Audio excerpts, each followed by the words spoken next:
ভাতের হোটেলে বসে সবাই প্যান্ট পরা, নাহিদ ভাই লুঙ্গি পরা কেন বলেন? মনে নাই আপনাদের?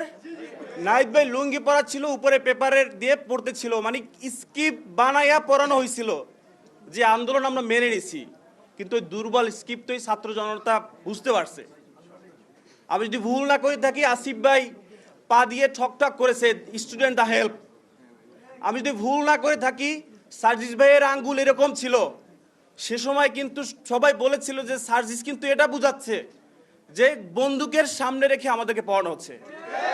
কিন্তু এখন এই সার্জিস ভাই, আসিফ ভাই, নাহিদ ভাই গলা ফাটাইয়াও যদি বলে যে আপনারা কিন্তু জনগণের সাথে প্রতারণা করছেন, ওই সময় হাতের ইশারাই অনেক শক্তিশালী ছিল, কিন্তু এখন গলা ফাটাই বললেও তারা বিশ্বাস করতেছে না।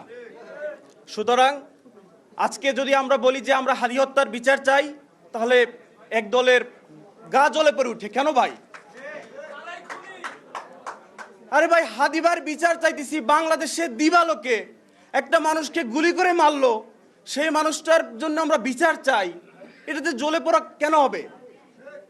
কোন কারণে হবে? তার মানে আপনারা দিবালোকে মানুষকে গুলি করে মারুক, এটার পক্ষে আপনারা? সো কথায় ভুল ত্রুটি হতে পারে।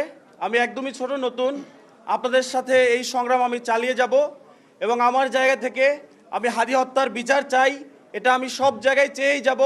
কারণ আমি যখন দেখেছি, আমি যখন শুনেছি যে হাদিকে গুলি করার পাশাপাশি কাফিকেও গুলি করার অর্ডার ছিল। আরে ভাই, আমি কি করেছি? অন্যায়টা করেছি কি? আমি স্বৈরাচার হাসিনার এগেনিস্টে কণ্ঠস্বর চালিয়েছি। বরিশালের স্টুডেন্ট, বরিশাল বিশ্ববিদ্যালয়ের ছাত্র ভাইদের মনে থাকবে যে 12ই ফেব্রুয়ারি সন্ধ্যার পর চি চি হাসিনা লজ্জায় বাঁচিনা স্লোগান দিয়েছি। তখন থেকে পালায় থাকতে হয়েছে বনে জঙ্গলে।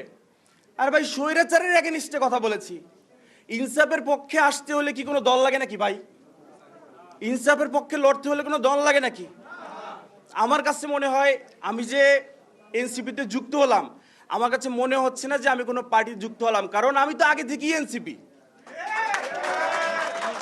মানুষ সত্যের পক্ষে কথা বলবে, তার অধিকার ফিরে পাবে, ইনসাফের পক্ষে লড়ে যাবে, হাদি হত্যার বিচার চাবে, এটা তো এনসিপি রিলেটেড।